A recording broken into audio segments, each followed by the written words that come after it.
is Claudia, and the title of her speech is The Daffodil Principle. It's out of the Advanced Manual Interpretive Reading. So please welcome Claudia.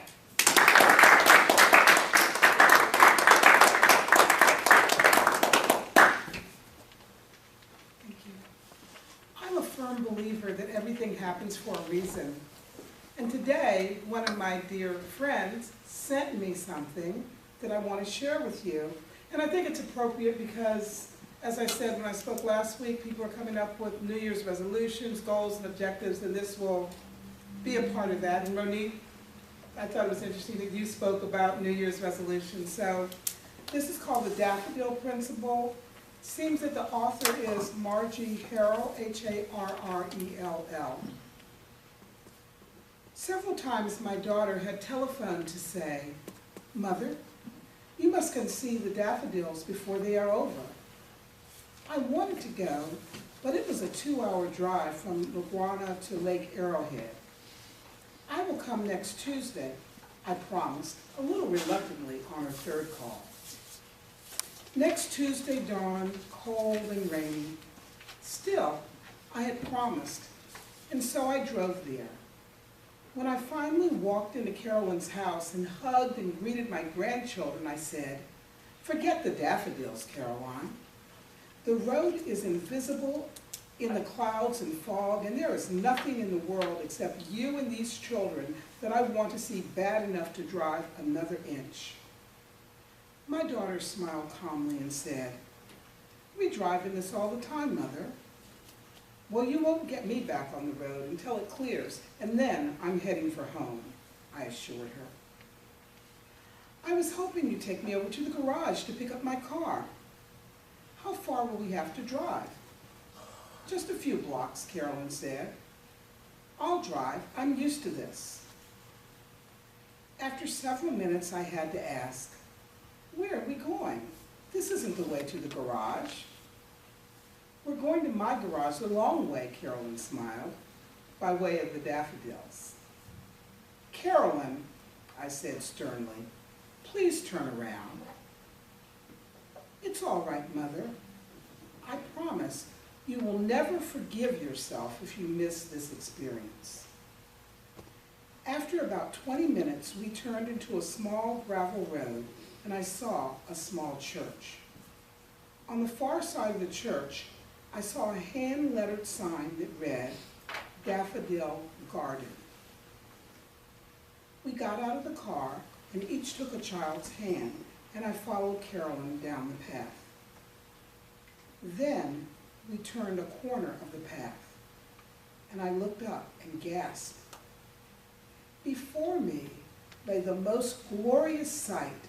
It looked as though someone had taken a great vat of gold and poured it down over the mountain peak and slopes. The flowers were planted in majestic, swirling patterns, great ribbons and swaths of deep orange, white, lemon yellow, salmon pink, saffron, and butter yellow. Each different colored variety was planted as a group so that it swirled and flowered like its own river with its own unique hue. There were 5 acres of flowers.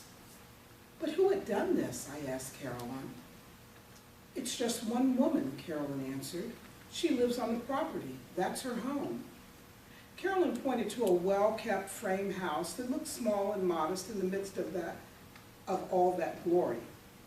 We walked up to the house. On the patio, we saw a poster. "Answers to the questions I know you are asking," was the headline. The first answer was a simple one, 50,000 bulbs, it read. The second answer was, "One at a time by one woman. 2 hands, 2 feet, and a very little brain." The third answer was, "Begun in 1958.